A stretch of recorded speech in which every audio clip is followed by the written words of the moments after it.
거짓 선지자들을 삼가라 제목을 삼고 기도해 받겠습니다. 저는 지난주부터 여러분들과 함께 산상수훈의 결론의 부분을 보게 되는데요. 이 결론의 부분을 보면 예수님은 경고의 말씀을 시리즈로 이렇게 주셨죠. 산상수훈이 예수님의 첫 번째 설교가 되다 보니까 제자들로 하여금 제자의 본은 이것이다. 제자로 사는 것은 너희들이 세상에 나가서 소금과 빛으로 예수님의 나의 제자답게 사는 것이다 말씀하시면서 마지막 결론 부분에 가서는 정말 너희들이 조심해야 할 것이다 하면서 주시는 말씀이 지금 우리가 보고 있는 본문의 내용이 되고 있는 것입니다. 우리가 지난주에 보았던 마태복음 7장 13절 14절의 첫 번째 경고의 말씀을 주셨는데 기억하시죠? 그게 무엇입니까? 넓은 길, 넓은 문을 피하고 무슨 문으로 돌아가라고요? 좁은 문, 좁은 길로 가거라. 왜냐하면 우리도 주님을 따르는 자들이지만 알게 모르게 편리한 길, 편안한 길을 걷고 싶어합니다. 가만히 있으면 우리도 다 편안한 그 길을 추구하면서 예수를 믿고 따르고 싶어하는 것이 우리의 마음이에요. 근데 여기서 예수님이 중요한 말씀을 하셨어요. 믿음의 본질은 십자가다. 믿음의 본질은 십자가다. 주님을 따르는 것은 내 십자가를 지고 자기를 부인하면서 사는 것이다. 우리에게 그러면서 좁은 길로 걸어가라고 지난 주일에 분명히 말씀해 주셨습니다. 그러니까 우리가 예수를 잘 믿고 예수님의 제자된 삶을 살아가려면 좁은 길을 마다하지 말아야 된다는 것입니다. 이것이 첫 번째로 우리에게 주신 경고의 권면이었지요. 그리고 오늘 주신 두 번째 권면은 무엇입니까? 거짓 선지자들을 삼가라 조심하여라. 여러분, 거짓 선지자가 무엇입니까? 거짓된 교리를 가르치는 자들이지요. 그러니까 오늘날로 말하면 교회 지도자들 가운데 거짓 선지자들, 거짓 목회자들이 있으니 조심하여라, 분별하여라. 이것이 두 번째 경고의 권면이 되는 것입니다. 여러분, 성경을 보면 우리가 예수 믿고 하나님의 자녀가 되면 하나님의 양들이 되었다고 말씀합니다. 그렇다면 양들은 목자의 음성을 듣고 따라가게 되어 있어요. 그러니까 양들인 즉 우리들이죠. 성도들을 말하는데 이렇게 교회 지도자들 또는 목회자들의 가르침을 듣고 자라가게 되어 있어요. 믿음이 자라가게 되어 있다 그 말이에요. 그래서 성경의 말씀을 보면 믿음은 들음에서 나면 들음은 그리스도의 말씀이라고 말씀하고 있죠. 근데 이 듣는 것이 우리의 믿음이 되고 믿는 것이 우리의 영성을 만들어 준다는 것입니다. 그러니까 우리가 어떠한 스승을 어떠한 목회자를 통해 가르침을 받느냐에 따라 믿음이 되고 따라서 우리의 신앙 방향이 완전히 달라지게 된다 그 말씀이죠. 그래서 주님은 본문을 통해서 거짓 선지자들, 거짓 스승들을 조심하여라 말씀하신 것입니다. 마태복음 24장을 보면 예수님이 내가 이 세상에 다시 오기 전에 이러한 일들이 있을 것이다 라고 말씀하니까 제자들이 예수님께 조용히 찾아와가지고 주님, 그때 무슨 징조가 있을 것입니까? 우리에게 좀 미리 알려주십시오. 그러니까 예수님이 4절에 이런 말씀을 하셨어요. 예수께서 대답하여 가라사대 너희가 사람의 미혹을 받지 않도록 주의하여라. 그렇죠? 성경에서 마지막 때라는 말은 이 마지막 때라는 말은 좁은 의미에서 주실 때가 있고요. 넓은 의미에서 주실 때가 있는데 좁은 의미에서는 예수님의 재림을 바로 앞에 두고 그때 일어난 일들이 좁은 의미에서 주시고자 하는 마지막 때이고 넓은 의미는 예수님이 죽으시고 그쵸? 2000년 전에 죽으시고 부활하시고 승천하신 그날부터 다시 오시는 그날까지 전체를 포함한 것이 마지막 때인데 그러니까 예수님이 아직 안 오셨잖아요. 그러니까 오늘도 포함되는 것인데, 그런데 이 마지막 때에 무슨 일이 일어날 것이고 무슨 징조가 있을 것입니까? 예수님이 가장 처음으로 우리에게 알려주시는 말씀은 이것이에요. 사람의 미혹을, 너희가 사람의 미혹을 받지 않도록 주의하여라. 그리고 5절의 말씀 뭐라고 나와 있습니까? 많은 사람이 내 이름으로 와서 이르되 나는 그리스도라 하여 많은 사람을 어떻게 한다고요? 미혹해 하리라. 여기서 우리가 주목할 것은 많은 사람, 적은 사람이 아니라 많은 사람을 미혹하게 하리라.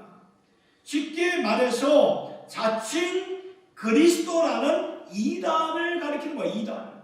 그 이단들이 어쩌다 한번 나올까 하는 사람들이 아니라 많은 사람들의 많은 사람. 오늘날 여러분 세계 곳곳, 지구촌 곳곳을 보면은 이단에 속해 빠져 있는 자들이 얼마나 많은지 모릅니다.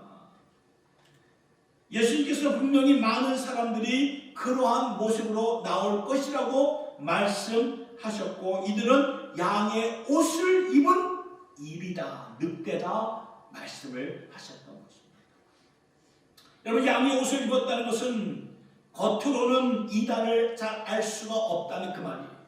겉으로는 사역자이고 겉으로는 성경을 가르치고 성경의 언어를 사용하는 모습을 보면은 겉으로는 이게 이단인지 아니면 참 목자인지 알 수가 없다는 거예요. 그러나 속을 보면 노략질하는 일이다 말씀하는데 그런 자들이 많다는 것입니다. 여러분, 초대교회 역사를 보아도 초대교회 역사를 기록한 사도행전 말씀도 사도행전 20장의 사도 바울이 에베소 교회를 떠나면서, 에베소 교회는 특별한 지역이었죠. 사도 바울이 여러 소아시아 지역을 많이 다니면서 교회를 세웠는데, 에베소에는 이 사도 바울이 가장 오래 머물렀어요. 2년 6개월 동안 머물렀는데, 머물러 있으면서 교회를 세웠어요. 그런데 교회를 세웠는데 때가 되어 떠나게 될 때 에베소의 그 지도자들, 장로들을 불러서 이런 말을 남깁니다. 사도행전 20장 28절에서 31절 보세요. 너희는 자기를 위하여 또는 온 양떼를 위하여 삼가라. 성령이 저들 가운데 너희로 감독자를 삼고 하나님이 자기 피로 사신 교회를 치게 하셨느니라. 내가 떠난 후에 흉악한 이리가 너희에게 들어와서 그 양떼를 아끼지 아니하며, 또한 너희 중에서도 제자들을 끌어 자기를 쫓게 하려고 어그러진 말을 하는 사람들이 일어날 줄을 내가 아노니, 그러므로 너희가 일깨어 내가 3년이나 밤낮 쉬지 않고 눈물로 각 사람을 훈계하던 것을 기억하라. 그러니까 바울이 에베소 교회를 떠나면서 무슨 경고를 했습니까? 이 말씀을 보니까 내가 떠난 후에 너희들 가운데 잘못된 교리를 가르칠 거짓 스승들과 선지자들이 반드시 올 것이다, 그 말을 한 거예요. 어쩌면 올 것이다, 올지 모르니까 조심하여라, 그렇게 말하지 않았어요. 반드시 온다, 반드시 온다, 반드시 온다. 그러니까 에베소 장로들에게 내가 지난 3년 동안 여러분들에게 눈물을 쏟으면서 가르쳤던 교리, 내가 믿고 아는 예수가 누구인지 확실하게 아는 지도자들이 되어서 교회를 교회를 프로텍트하여라, 교회를 보호하여라 말했던 것입니다.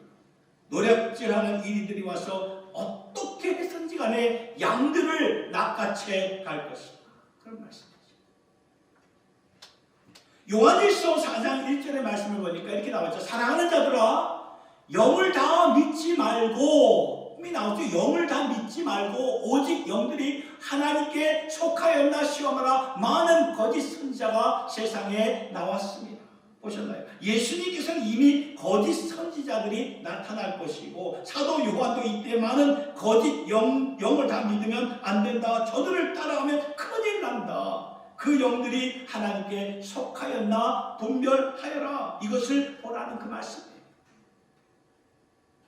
베드로후서 2장 1절의 말씀을 보니까 그러나 백성 가운데 또한 거짓 선지자들이 일어났었나니 이와 같이 너희 중에도 거짓 선생들이 있으리라. 그들은 멸망하게 할 이단을 가만히 끌어들여 자기들을 사신 주를 부인하고 임박한 멸망을 스스로 취하는 자입니다.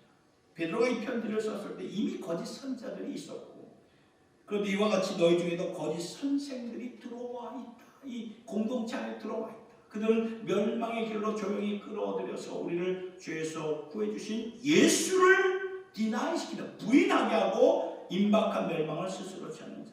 여러분, 이 정도로 성경이 경고의 메시지를 이렇게 되풀이한다면은 우리는 정말 이 말씀을 깊게 생각하면서 사셔야 된다 그 말이에요. 아멘. 이건 오늘 우리가 당면하고 있는 영적 전투예요. 영적 전투입니다. 그리고 오늘날 인터넷으로 보면은 수많은 가르침이 있고 수많은 설교가 있고 그 가운데는 별난 설교가 있고 별난 집회가 있고 별난 예언이 있는 거 여러분 다 아시지 않습니까? 여러분 분별하여서 듣고 계십니까? 분별하여서 듣고 계셔야 되는 거예요. 분별해야 돼요. 우리가 분별하여 듣지 않으면 무엇과 같냐면은 우리가 음식을 먹을 때 있잖아요. 함부로 아무거나 먹습니까? 다 음식을 다 먹습니까? 그렇지 않잖아요. 함부로 먹지 않아요. 이거 먹으면 내 몸이 망가지고 상한다면 안 먹잖아요. 그 먹는 사람이 어디 있습니까? 안 먹어요. 도리어 내 몸에 좋은 건강한 음식을 찾아 먹지 않습니까? 요즘 우리 여성계 베스트 성교회 보니까 새벽기도에 끝나고 막 강가에 가서 좋은 그런 오디를 따고 그냥 몸에 좋다 그러니까 왜 그래요? 몸에 좋으니까 그렇게 내 시간과 에너지를 쏟아서 이렇게 수고하는 거예요. 그래서 내 몸에 이렇게 채우는 거 아닙니까? 좋은 것이니까. 여러분, 이 도리어 내 몸에 그 음식이라는 것이 우리 몸에 들어가서 정말 세포가 되고 살이 되고 뼈가 되기 때문에 그래요. 영혼도 마찬가지입니다. 분별 없이 다 듣다가는 우리의 영혼 어떻게 될까요? 다 망가져요. 분별 없이 듣다가는 다 망가집니다. 결국에는 예수님도 부인하게 되고 완전히 멸망의 길로 가게 된다는 것입니다. 여러분, 오늘 한국의 대표적인 이단이 뭘까요? 오늘 많이 들어서 아시겠지만 신천지 들어보셨죠? 신천지. 자칭 그들이 말하는 하나님의 교회 들어보셨나요? 하나님의 교회. 그리스도 안상홍님 이런 게 있어요. 그리스도 하나님의 교회. 이 자체만 보면 얼마나 거룩한 이름입니까? 얼마나 거룩해. 하나님의 교회. 겉으로 보기에는 이 교회가 이단이라고 상상조차 할 수가 없는 거예요. 하나님의 교회. 그렇지 않습니까? 그 하나님의 교회는 안상원이라는 사람을 하나님으로 믿고 장길자를 구세주로 믿는 하나님의 교회인데 그들이 펼쳐놓고 우리는 이단입니다 라고 말하면 누가 오겠느냐 이거예요. 아무도 안 오죠. 우리는 이단입니다 그러면 아무도 안 옵니다. 그러니까 저들은 자신들의 그 공동체의 이름을 교묘하게 하나님의 교회라고 말하고 있는 거예요. 제가 어제 그들의 웹사이트에 한번 들어가 봤어요. 너무 달라요. 너무 달라요. 기존의 일반의 정통교회의 그 웹사이트하고 너무 다른 거예요. 그리고 여러분 신천지가 성경적인 단어라는 거 알고 계셨나요? 신천지 무엇입니까? 새 하늘과 새 땅이에요. 이 신천지라는 게 새 하늘과 새 땅. 얼마나 거룩한 이름을 따서 자신들의 집단의 이름을 짓고 지금 포교 활동하는데 참 교묘하다는 거예요. 통일교도 마찬가지죠. 그리스도 안에서 하나님이 우주 만물을 통치한다. 에베소서 1장의 말씀을 가지고 통일교로 만든 거예요. 그냥 통일교로 만든 게 아니고 성경의 그 이름을 거기에 말씀을 가지고 만든 거예요. 그러니까 이단들이 뭐예요? 교묘하다는 거예요. 굉장히 교묘하다는 거예요. 근데 이들이 무엇을 가르치냐 하면은 오늘날 그리스도가 따로 있다 그 말을 하는 거예요. 오늘날 그리스도가 따로 있다. 그러니까 예수라는 분은 2000년 전에 구세주의 역할을 하신 분이었지만 2000년이 흐른 지금 오늘의 현대 사회는 다른 세상이 되었다. 그래서 다른 구세주가 필요한 것입니다. 그래서 오늘 우리에게 필요한 구세주는 이만희가 될 수도 있고 장기익자, 안상원, 그다음 문선명, 또 요즘 TV에 나오는 그 문선명의 와이프 한학자 이런 식으로 다른 그리스도를 가르치고 있다는 것입니다. 우리의 한국에도 이미 다 들어가 있지만 이 미국 우리가 지금 살고 있는 이 추하시는 이단이 무엇입니까? 여호와의 증인 아닙니까? 여호와의 증인과 몰몬이 아닙니까? 똑같아요. 다른 그리스도를 가리켜요. 다른 그리스도. 그래서 제가 미국 분들과 대화를 하다 보면 이제 서로 이렇게 서로의 opportunity, 그러니까 잡에 대한 그 포지션에서 이렇게 물어봐요. 너 무슨 일 하냐? 그 상대방도 저에게 물어봐요. 나는 교회를 섬긴다 이렇게 말을 하면은 꼭 10명 중에 9명은 그 말을 듣고는 넘어가지 않아요. 어느 교회를 섬기냐? 어느 교회를 꼭 물어봐요. 참 미국 사람들 대단. 어느 교회를 섬기느냐? 그러면 저는 프레스비테리언, 재미한 예수교 장로교를 섬긴다 이렇게 말을 하죠. 그러면 그제서야 그렇구나 이해를 하고 넘어갑니다. 왜? 몰몬이나 여호와의 증인도 자신도 크리스천이라고 말하고 또 철치라고 말하기 때문에 그래요. 그러니까 우리가 분명한 신앙 고백이 있어야 된다는 거예요. 오늘의 이단들을 보면 그들 안에 신도수가 수십만 명 되는 거 아시나요? 수십만 명. 그리고 그 안에 적지 않는 수가 한때 정통 장로교회, 감리교회, 침례교회를 섬겼던 여러분들과 같은 성도들이 그 안에 있는데 꽤 많아요. 그러니까 꽤 많아요. 그러면 우리는 어떻게 저런 분들이 어떻게 저렇게 저 이단에 빠질 수가 있지? 저런 이단의 교리를 누가 믿을 수 있을까? 그렇게 말할 수 있고 그런 질문이 될 수 있지만 믿는다는 거예요. 왜 그럴까요? 오늘 말씀을 보니까 미혹하는 영이 역사하기 때문에 믿는다는 거예요.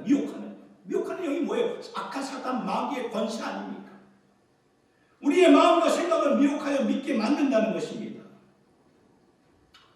2달 전에 이곳 토요다 센터에서 콜롬비아 센터 근본에 토요다 센터 있지 않습니까? 거기에 여호와의 증인의 모임이 있었어요. 얼마나 신도수가 많던지 저들도 자신들을 가리켜서 I am Christian이라고 해요. I am Christian. 우리는 크리스천이다라고 말을 합니다. 근데 우리가 이 말을 굉장히 경계하셔야 된다는 거예요. 경계하셔야 돼요. 우리는 언뜻 들으면 크리스천이라면 우리의 같은 그런 믿는 자구나 이렇게 생각하지만 굉장히 경계하셔야 돼요. 같은 크리스천이 아니에요. 다르다는 거예요.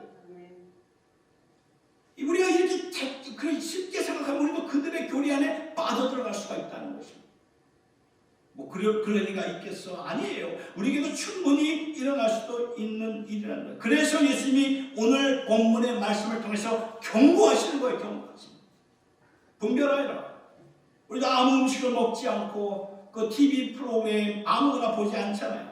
어떤 그 TV의 프로그램은 우리의 영성과 마음을 혼잡하게 만들거나 유익이 되지 않으면 우리 틀지 않잖아요. 그 채널을 보지 않잖아요. 이와 같이 영적으로도 마찬가지라는 것입니다. 아무거나 다 들으시면 안 된다. 그 말씀이라는 거예요. 겉으로 보기에는 비슷해요. 겉으로 보기에는 나이스 크리스천이에요. 얼마나 이 몰몬의 사람들 여호와의 얼마나 나이스한지 모릅니다. 굉장히 나이스해요. 좋은 리더입니다. 성경적인 언어로 말하고 성경을 잘 가르치는 것 같아요. 그런데 아니라는 거예요. 속은 일이라는 거예요. 그래서 분별하라는 거예요. 이건 믿는 자들에게는 필수 코스예요. 필수. 없애면 필수 코스. 그렇다면 어떻게 분별할 것인가? 이게 중요하다는 것입니다. 예수님은 오늘 본문에서 2번이나 거듭 말씀하시는 것이 그들의 열매로 그들을 알리라 말씀입니다. 그들의 열매로 그들을 알리라. 그러니까 열매로 분별을 하신다 그 말씀. 열매로. 겉으로 보기에는 기독교인 것 같고 영적인 것 같은데 그런데 결론은 완전히 다르다 그 말씀이에요. 이단들이 가르치는 성경 공부를 보면 예수님이 말씀하신 비유를 가지고 막 짜집기 하는 거 아시나요? 짜집어요. 막 여기다 갖다 붙이고 저기다 갖다 붙여가지고 성경 구절 여기 하나 저기 하나 구약에서 하나 신약에서 하나 이렇게 전혀 문맥과 상관없이 맞춰가지고 오늘의 구세주는 이 사람이구나 저 사람이구나 이렇게 말하는 거예요. 보통 우리가 이성적으로 보면 이성적으로 생각하면 이게 말이 안 되는 거거든요. 말이 안 되는데 그런데 미혹하는 영이 우리의 마음을 이렇게 사로잡으면 역사를 하면은 그게 믿어집니다. 그들이 말하는 게 믿어지면서 이단에 빠져들어가는 거예요. 그냥 미혹하는 영 때문에 이게 빠져들어간다는 거예요. 그래서 오늘 우리가 예수님의 경고의 말씀들을 깊이 새기셔야 돼요. 그리고 항상 깨어있어, 영적으로 깨어있어야 되고, 교회 직분자들은 하나님 피로 값주시고 사신 양들 서로 성도들을 한 사람이라도 그 이단에 거기에 빠져들지 않도록 항상 기도하며 깨어 있어야 되고, 그리고 우리도 스스로 분별하면서 살아가셔야 된다, 그 말씀이라는 거죠. 그럼 어떻게 분별해야 합니까? 그들의 열매로 그들을 알리라. 예수님이 2번이나 말씀하셨는데, 그러면 오늘 이때 거짓 이 선지자들, 거짓 스승들을 어떻게 분별할 수 있을까? 그 기준이 무엇일까? 3가지를 마음에 담았습니다. 첫째는 이것입니다. 가르침의 열매, 가르침의 열매. 그러니까 듣는 자들, 이단들이 오늘 우리들에게 이렇게 와서 이렇게 포기 활동을 할 때에, 전할 때, 우리 안에 어떤 감정이 생기느냐, 그 말이에요. 거짓 스승들의 가르침을 받았을 때 듣는 우리 안에 감정이 있습니다. 감정이 있어요. 이걸 우리가 솔직하게 물어봐야 돼요.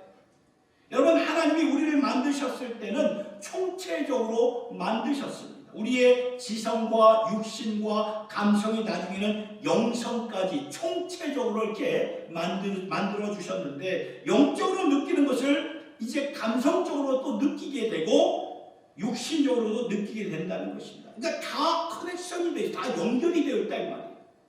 그래서 연결된 우리의 감성에서 어떠한 반응이 일어나는가, 이거를 생각해보면 굉장히 도움이 된다 그 말이에요. 우리가 잘 아는 디모데후서 1장 7절의 말씀을 보니까 이렇게 나와요. 하나님이 우리에게 주시는 것은 두려워하는 마음이 아니에요. 오직 능력과 사랑과 근신하는, 절제하는 마음이다.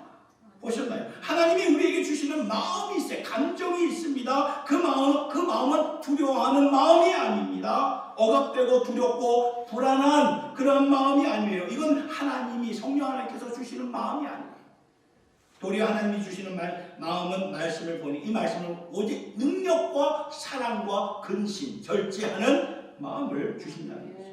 여기서 말하는 능력은 뭐예요? 두려움을 이길 수 있는 능력을 주시고, 사랑으로 감당할 수 있는 마음을 주시고, 절제하는 마음, 그러니까 업앤다운 하는 마음이 아니라 꾸준한 마음, 그러한 꾸준한 마음을 하나님이 주신다 그 말씀입니다. 그러니까 겉으로 봐서는 잘 모르겠는데, 이 거짓 선지자가 전하는, 스승이 가르침을 들었을 때 마음에 남는 것이 무엇인가, 이걸 생각하라. 그러니까 하나님의 샬롬인가, 하나님의 평안인가, 사랑인가, 은혜가 마음에 남는가, 아니면 세상의 두려움과 억압과 두렵고 불안한 마음이 남는가. 그러니까 감정의 열매를 가지고 우리가 알 수가 있다는 겁니다. 데살로니가전서 5장 16절 18절의 말씀을 잘하는 말씀이죠. 항상 기뻐하라, 쉬지 말고 기도하라, 범사에 감사하라. 이는 그리스도 예수 안에서 너희를 향하신 하나님의 뜻이다. 명확한 말씀이에요. 두리뭉실한 말씀이 아니라 명확한 말씀이에요. 그리스도 예수 안에서 너희를 향하신 하나님의 뜻이 무엇입니까? 항상 기뻐하라, 쉬지 말고 기도하고 범사에 감사하라. 우리가 항상 기뻐할 수 있는 이유가, 기뻐할 수 없는 상황 가운데서도 예수님으로 인하여 샘솟는 기쁨이 있다는 그 말이에요. 그러니까 환경 속에서 주어진 기쁨이 아니라 샘솟는 기쁨, 환경을 이기는 기쁨이 있다는 거예요. 범사에 감사하는 것도 그래요. 감사할 수 없는 상황 가운데서도 결국 선을 이루시는 그분을 바라보는 거예요. 로마서 8장 28절의 말, 우리가 잘 아는 말씀, 우리가 알거니와 하나님을 사랑하는 자, 곧 그 뜻대로 부르심을 입은 자들에게는 모든 것이 협력하여 선을 이루느니라. 그래서 우리가 감사할 수 있는 거예요. 그래서 우리가 감사할 수 있는 거예요. 그러니까 감사와 기쁨을 주시고, 기쁨과 감사와 함께 기도할 수 있는 영의 마음을 하나님께서 주셨는데, 이 기쁨과는 상관없이, 범사에 감사하라는 것과는 상관없이 이 사람들, 잘못된 교리를 가진 사람들의 가르침을 들으면 뭔가 답답하고 불안하고 우울하고, 그렇다면 우리가 즉각적으로 좀 이상하네, 이러한 감지를 해야 된다. 뭐 이상하네, 그런 생각이 그렇게 퍼뜩 우리가 감지를 해야 된다는 거예요. 그런 마음의 반응을 보이라는 것입니다. 그래서 여러분, 참된 주님의 종이라면 절대로 성도들의 종교심을 조종하거나 남용하여 무슨 결단을 하게 만들지 않아요. 참된 지도자라면 늘 은혜의 복음만을 전하게 되어 있습니다. 사도 바울이 에베소 교인들에게 내가 떠나면 오늘 아까 보았듯이 이리들이 반드시 올 텐데 너희들을 은혜의 말씀에 맡긴다. 이렇게 말씀합니다. 너희들을 은혜의 말씀에 맡긴다. 그러니까 은혜의 말씀을 전하고 그리스도의 섬김으로 교회와 성도들을 세우는 역할을 감당하게 된다. 이게 참된 종들이 하는 일이라는 그 말씀. 그래서 우리는 마음의 감정을 가지고 어느 정도 알 수가 있고 분별할 수가 있다는 거예요. 하나님께서 주시는 마음은 평안이요, 기쁨이요, 감사요, 사랑이요, 절제하는 마음이라는 것 꼭 기억할 수 있기를 바랍니다. 두 번째 기준은 이것입니다. 사역의 열매입니다. 사역의 열매. 결국 누구에게 초점이 돌아갑니까? 그거예요. 여러분, 잘못된 교리를 가르치는 자들이 누구인가 하면은 결국에는 초점을 자신에게 돌린다. 결국 초점을 자신에게. 그래서 예수님이 마태복음 24장 23절에서 이렇게 말씀합니다. 그때 뭐라고 말씀하셨는데 거짓 그리스도를 삼가라 그 말이죠. 그때 사람이 너에게 말하되 보라 그리스도가 여기 있다 혹 저기 있다 하여도 뭐라고 말합니까? 믿지 말아라, 믿지 말아라. 근데 우리는 믿어요. 믿지 말라는 거예요.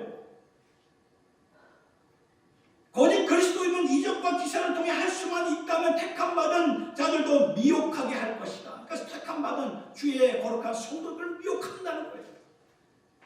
이적과 기사, 그러니까 이적과 기사가 뭐냐면 우리가 예수를 믿으면서도 알게 모르게 예언 받으려고 따라다니고 이적과 기사가 있다고 하면 거기 모든 집회에 이적과 기사가 있어 거기 한번 가봐야 되겠다 하는 이러한 모습은 굉장히 건강하지 못한 모습이라 그 말이에요. 왜냐하면 이적과 기사가 중심이 되고 예언이 중심이 되는 신앙생활은 결국은 자신을 의존하게 된다 그 말이라는 것입니다. 내 예언 받아야 살아. 이런 식으로 종교심을 성도들에게 남용하고 조종을 한다 그 말씀이라는 것입니다. 여러분 이단들이 다 그래요. 다 조종을 합니다. 거기서 떼어나오지를 못해요. 여러분 하나님의 성도들에게 예언의 지식을 주신다고 말씀하셨어요. 예언의 지식을 주시면 예언의 지식을 주신 분은 누구입니까? 우리가 이걸 생각하셔야 된다는 거예요. 내가 방언의 은사를 강구해서 방언의 은사를 주셨으면 그거 내가 정말 열심히 해서 방언 받은 이게 아니잖아요. 그 방언을 주신 분이 누구냐 이거예요. 누굽니까? 예수님이잖아요. 그러면 예수님께 모든 영광을 올려드려야 되잖아요. 이적과 기사의 원천이 되시는 예수님께 영광을 돌려야 되잖아요. 그런데 자신이 능력이고 자신에게 이적과 기사가 있고 그래서 나에게 와라 이게 바로 이단이라는 거예요. 거짓 스승이고 거짓 목회자. 이것을 우리가 확실하게 분별할 수 있는 거예요. 그러니까 사역의 결과는 오직 누구예요? 예수님 뿐이에요. 사역의 결과는 오직 예수예요. 오직 예수. 따라서 성도로 하여금 예수님을 의존하게 하는가 사람을 의존하게 하는가 예수 안에서 강건하게 만드는가 아니면 사람을 의존하게 해서 강건하게 만드는가 이걸 보시라 그 말씀이라는 거예요. 결국 누구를 의존하는가 물론 나보다 신앙이 깊은 지체들이나 믿음이 견고한 지체들이나 사역자에게 때로는 우리가 기도받고 상담을 받는 것도 필요합니다. 그러나 결국에는 누구를 의존해야 합니까? 결국에는 우리가 예수님만을 의존하면서 사셔야 된다 그 말이에요. 하나님께 영광을 돌리는 것이 우리가 마땅히 감당해야 할 의무이고 우리가 감당해야 할 그 의무예요. 기억하시기 바랍니다. 사람을 의존하다 보면 결국에는 영적으로 우리가 건강하지 못하게 되고 언젠가는 무너지게 되고요. 언젠가는 사람들에게 조종을 받게 된다. 그 말씀입니다. 그래서 예수님이 오늘 이것들을 삼가라 조심하여라고 말씀하신 것입니다. 여러분 결국에는 이단의 그 교주들과 예수 그리스도를 구분하는 것은 뭘 보고 하십니까? 부활했는가 안 했는가 이걸 보고 우리가 증명할 수 있는 거예요. 이게 확실한 증거입니다. 그래서 오늘 우리가 예수 그리스도를 믿고 있는 것이 아닙니까? 에베소서 1장 21절과 23절의 말씀을 볼까요? 모든 정사와 권세와 능력과 주관하는 자와 이 세상뿐 아니라 오는 세상에 일컫는 모든 이름에 뛰어나게 하시고 또 만물을 그 발 아래 복종하게 하시고 그를 만물 위의 교회의 머리로 주셨느니라. 예수님을 가르치잖아요. 교회는 예수의 몸이니 만물 안에서 만물을 충만케 하시는 자의 충만입니다. 그러니까 역사의 주관자가 누구십니까? 예수님이에요. 역사의 주관자 예수입니다. 그 시작과 끝이 누구십니까? 예수의 알파와 오메가 예수님입니다. 교회 모든 사역의 결론 누구십니까? 예수님이에요. 모든 교회의 가르침은 누구십니까? 예수님이에요. 확실하게 우리가 고백해야 돼. 예수라고 나와야 돼요. 이게 그냥 이게 긴가민가 해가지고 이게 조금 이게 이게 그냥 그 모기만한 그 소리를 내면 안 돼. 예수라는 게 이렇게 확 나오시는 거예요. 이걸 우리가 구별할 수 있어야 된다. 이게 긴가민가 이게 맞는지 안 맞는지 이게 문제라는 거예요. 그러니까 누구를 주목하며 살게 합니까? 사역의 열매가 무엇입니까? 예수인가 사람인가? 여기에서 결론이 나게 되어 있다는 것입니다. 한 가지 더 말씀드리고 싶은 것은 사회적인 열매, 사회에 어떤 영향을 끼치고 사느냐 이 말이에요. 목회자나 지도자가 가르치는 내용이 사회에 어떠한 영향을 끼치는가 이것을 구별하라 그 말씀이라는 것입니다. 예수님이 산상수훈의 말씀을 주시면서 우리에게 너희는 세상의 소금과 빛이다. 여러분 성경의 가르침은 우리로 하여금 세속적인 게 무엇입니까? 세상의 일반적인 풍습을 그 문화를 가리키는 것이 세속적인 거라고 말하는 거예요. 그러니까 술 문화 같은 거. 한국에는 치맥의 그러한 문화들. 그리고 이제 할로윈이 다가올 때 막 이 귀신의 복장을 입고 막 활개치는 이 문화가 이제 한국에서도 이태원 같은 데서는 어마어마하잖아요. 그런 것들이. 이런 문화를 우리가 피하라고 했지. 그러니까 이런 세속적인 것들을 피하라고 말씀했지. 사회를 등지라고 예수님이 말씀하지는 않았어요. 예수님은 도리어 우리에게 모든 민족으로 가서 그들 안에 들어가서 빛과 소금이 되어서 그들을 그리스도의 제자로 삼으라. 대표적인 말씀이 사도행전 1장 8절의 말씀이 아닙니까? 오직 성령이 너에게 임하시면 너희가 권능을 받고 예루살렘과 온 유대와 사마리아 땅 끝까지 이르러 내 증인이 되리라 말씀하셨죠. 아멘. 여러분 오늘의 이단들을 보면 반사회적이라는 거 아시나요? 반사회적. 여러분 세월호 다 기억하시잖아요. 터졌을 때에 그때 구원파의 수장을 잡기 위해 그들의 본고지로 가니까 그냥 바리케이트로 쫙 쳐놔가지고 그 누구도 한 사람도 들어오지 못하게 하는 그런 광경을 우리가 미디어로 이렇게 보지 않았어요. 그러니까 그러나 예수님의 경영은 뭐예요? 사회 안으로 들어가서 하나님의 축복을 유통하는 자가 되라고 말씀합니다. 생명의 말씀을 전하는 사람들로서 결국 그 안으로 들어가면 사회를 살리게 되어 있어요. 그러니까 복음이 심겨지는 곳마다 사회가 살아난다는 것입니다. 그래서 여러분 오늘 세계 지도를 한번 펼쳐보시고 한번 보세요. 대부분 잘 사는 나라, 이 선진국들을 보면 대부분이 기독교 나라라는 것을 알게 되는 것이죠. 이 나라들이 그냥 된 게 아닙니다. 사회를 윤택하게 만들었기 때문에 그래요. 그래서 복음은 사람을 살리고 사회를 살린다는 것입니다. 그러나 반사회적인 이단들의 가르침을 보면 저들이 제일 먼저 뭘 하는지 아십니까? 가정을 파괴해요. 그 자신들의 집단 생활을 요구합니다. 자신들의 신앙촌에 그 마을에 들어와서 살라고 말을 합니다. 요구합니다. 이 말은 사회를 등지라, 사회를 멀리하라 그 말이죠. 여러분 사회의 가장 기본적인 기능은 가정, 패밀리인데 오늘의 이단들은 이 가정을 파괴한다는 거예요. 그래서 우리의 자녀들이 신천지나 하나님의 교회 그 안상원이라는 그 교회 하나님의 교회 포교가 되면은 집을 나가게 되고 더 이상 부모를 부모로 여기지 않게 만들어요. 그러면 그들의 부모들은 보니까 청와대 게시판에 살기 이단에서 내 아이를 돌려달라, 내 남편, 내 아내, 내 자식들을 구해달라고 그러한 청원서가 얼마나 많은지 몰라요. 그러나 성경의 가르침은 어떠합니까? 가정을 거룩하게 돌보라고 분명히 말씀합니다. 예수님과 교회의 관계를 남편과 아내의 관계로 보죠. 하나님과 백성들의 관계를 부모와 자녀의 관계로 말합니다. 그러니까 가정을 거룩하고 소중하게 여기라 그 말씀이에요. 그래서 성경 말씀 가운데 믿는 자들 가운데 가정을 돌보지 않으면 믿음을 배반한 자다라고 말씀하신 거예요. 여러분, 아브라함에게 주신 축복이 무엇이었습니까? 아브라함에게 하나님이 축복을 주셨어요. 무슨 축복이었습니까? 우리가 영적인 아브라함의 자손들이 아닙니까? 우리가 영적인 아브라함의 자손들이에요. 근데 아브라함에게 주신 축복은 내가 너에게 복을 주어서 너로 하여금 복이 되게 하리라. 나로 하여금 복의 유통자, 복의 통로가 되게 하리라. 그 복의 통로는 그 안으로 들어가서 그 역할을 감당할 수가 있게 됩니다. 이것이 영적인 아브라함 자손들이 받은 사명이고 축복이라 그 말씀입니다. 그러니까 사회를 등지고 집단 생활을 하면 이 역할을 어떻게 감당할 수가 없죠. 절대로 감당할 수가 없어요. 여러분, 오늘 말씀이 여러분들에게 도움이 되었으면 좋겠고, 도움이 되는 것뿐만 아니라 이 말씀을 늘 깊이 새기면서 살아셔야 된다는 거예요. 왜냐하면 오늘도 계속 이단들이 우리의 이 가정들을 가가호 방문해서 문을 두드립니다. 문을 두드려요.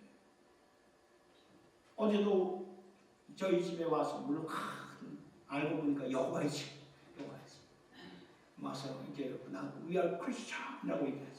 이제 아이가 막 이렇게 좀 담대하게 얘기해, 좀 나이스하게 얘기해서, 야, 나는 나이스하게 얘기할 필요 없어. 그냥 탁 잘라서 그냥 말해서 그냥 이렇게 보내보는 게 좋은 거예요.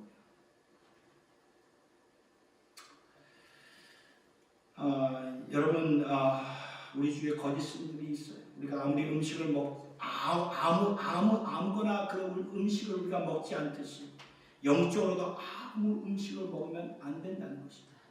그거 먹으면요, 나 자신도 다치고 우리 자녀들 다 다치고. 그러니까 오늘 말씀, 주님이 말씀하신 것을 좀 깊이 새기시면서 우리는 정말 건강한 영적 음식을 잡수셔야 돼요. 그러하면 분별할 수 있는 영이 있어야 되는데, 오늘의 인터넷을 한번 켜보십시오. 인터넷 들어가면 홍수처럼 밀려오는 그 설교와 많은 메시지들이 있는데, 이것들을 어떻게 우리가 분별하면서 살아갈 수 있겠느냐 그 말이에요. 아무거나 들으면, 뭐 사람들이 이거 한번 들어보라 이렇게 막 보내잖아요. 아무거나 들으면 내 영혼, 여러분, 종먹게 돼요. 종먹게 되고 병들게 되고 다쳐요. 그리고 내 마음의 문이 닫혀버린다 그 말씀입니다. 그래서 저는 여러분들에게 실제적인 세 가지를 말씀드린 거예요. 가르침을 들어서, 그 이단의 가르침을 들었을 때에 우리 마음에 어떠한 반응이 이렇게 보여지는가? 하나님의 평안과 기쁨인가? 아니면 불안과 두려움과 내가 어떻게 조종을 받는 그런 느낌인가? 이러한 반응을 분명히 보셔야 돼. 반드시 반응이 있어요. 그런 이단의 가르침을 들었을 때 우리 마음 안에 반응이 느껴진다는 거예요. 그걸 감지하라는 거예요. 그 사역의 열매를 보셔야 된다는 거예요. 사역의 결과가 예수인가 사람인가? 이건 확실한 분별이에요. 끝으로 사회에 어떠한 영향력을 끼치는 거예요. 여러분, 우리들은 하나님의 그 당신의 핏값으로 세우신 그러한 사신 여러분들이에요. 그래서 따라서 한 분도 교회의 지체로서는 놓쳐서는 안 된다는 거죠. 그러나 오늘의 이단들을 보세요. 보면은 대내외적으로 포교 활동을 하고 있기 때문에 우리가 영적으로 깨어서 우리가 살아가야 된다는 것입니다.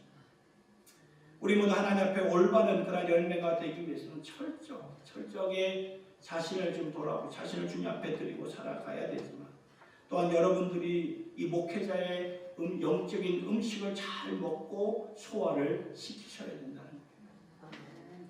우리가 집에서 엄마의 손으로 만든 그러한 음식으로 우리들이 지금 이렇게 건강하게 자라오지 않았습니까? 엄마의 그 손, 그러니까 집밥이잖아요, 집밥. 영적인 부분에도 마찬가지예요. 결국 여러분들은 이 영적인 집밥을 잘 드셔야 된다는 거죠. 새생명 비전 교회 성도들을 위해서 기도와 묵상과 열정을 가지고 준비한 말씀을 잘 들으셔서 여기에 모인 주님의 권속들, 그리고 오늘 출타하신 여러분들, 다 우리 성도님들, 다 예수 그리스도 한 분으로 나는 충만합니다. 예수님 한 분으로 만족합니다. 이렇게 고백하며 살아가는 우리 주님의 권속들이 될 수 있기를 예수님의 이름으로 축원합니다. 우리 말씀을